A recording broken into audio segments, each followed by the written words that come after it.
ఈ నూతన సంవత్సరం శ్రమ గురించి మాకెందుకు అని మీరు అనుకుంటున్నారేమో. రాబోయే దినాలు మనకంత శ్రేష్టకరంగా ఉంటాయి అనుకోవద్దు.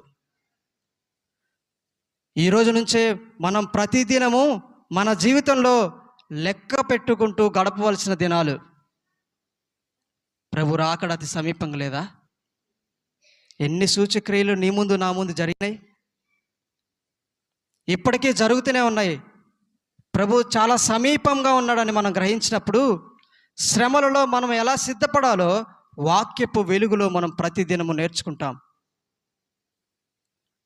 వాక్యం మీద ఆశ కలిగిన ప్రతి వ్యక్తి ప్రభు పాదాలు పట్టుకొని, నీ వాక్యము నా హృదయంలో చేర్చుకున్నట్లుగా నాతో మాట్లాడు ప్రభు అని ప్రార్థన చేసుకునే సమయం. చూడండి, ఎన్ని దినాలట శ్రమ? అక్కడ రాస్తుంది. ఎన్ని దినాలంట శ్రమ? 10 దినములు శ్రమ.